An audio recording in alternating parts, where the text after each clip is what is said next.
नमस्कार मित्रांनो, जय महाराष्ट्र. भटकंती तुमच्यासोबत या मराठमोळ्या यूट्यूब चॅनलवर तुमचं पुन्हा एकदा मनपूर्वक स्वागत. मित्रांनो, मागील भटकंतीमध्ये आपण बनारसमधील स्वरवेद मंदिर तसेच बनारस हिंदू युनिव्हर्सिटीला भेट दिली होती. तसेच तेथील प्राचीन मंदिराचे देखील दर्शन घेतले होते. जय श्रीराम मित्रांनो, आजचा आपला दिवस 6वा आणि काशी बनारसला गुड बाय करत आपण आज थेट पोचलोय 250 किलोमीटर लांब अशा शहरामध्ये जिथे श्रीरामाचा जन्म झालेला आहे. होय मित्रांनो, आपण पोचलोय अयोध्येमध्ये.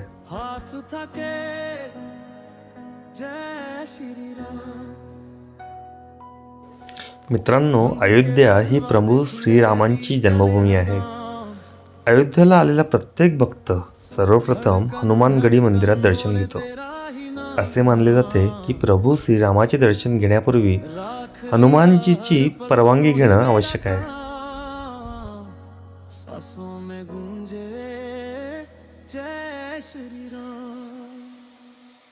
नमस्कार मित्रांनो, भटकंती तुमच्यासोबत या मराठमोळ्या यूट्यूब चॅनलवर तुमचं पुन्हा एकदा मनपूर्वक स्वागत आहे. आजचा दिवस आपला खूप खास आहे. मंगळवार आहे आज आणि मंगळवारच्या दिवशी रात्रीचे 8 वाजलेत. अयोध्यामध्ये आहेत आपण आणि आपण आता चाललेलो आहे हनुमानगढीसाठी.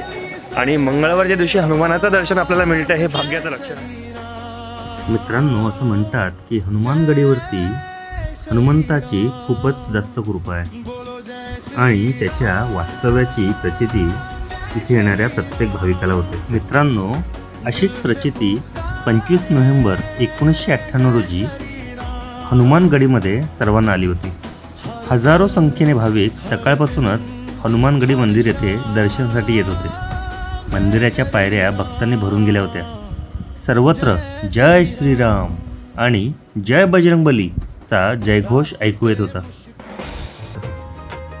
ही घटना समजताच मंदिरातली पुजारी आणि भाविक खूपच भावुक झाले. मित्रांनो, हा योगायोग नाही, ही स्वतः बजरंगबलीजींची कृपा आहे. कारण माकडाला अनेक जण हनुमंताचे रूप मानतात.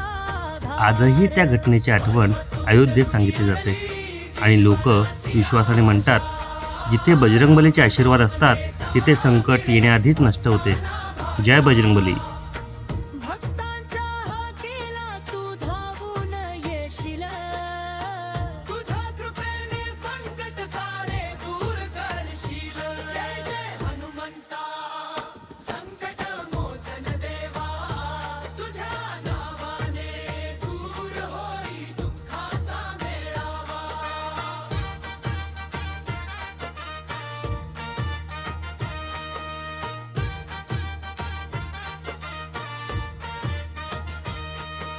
रामदूत वीर तू शक्तीचा सागर, जय बजरंग बली आम्हा ठेव आधार.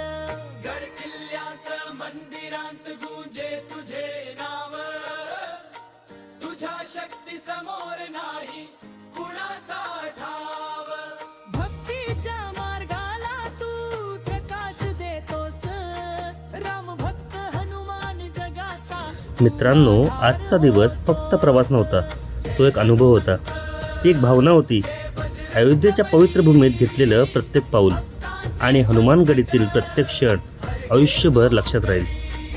मित्रांनो, जर तुम्हालाही हा अनुभव जाणवला असेल तर या व्हिडिओला लाईक करा, तुमच्या भावना कमेंटमध्ये नक्की व्यक्त करा आणि हा दिव्य प्रवास आपल्या लोकांपर्यंत शेअर करा.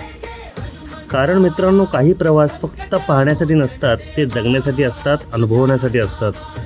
चॅनलला सबस्क्राईब करा, कारण पुढचा प्रवास अजूनही बाकी आहे. जय श्रीराम, जय बजरंगबली.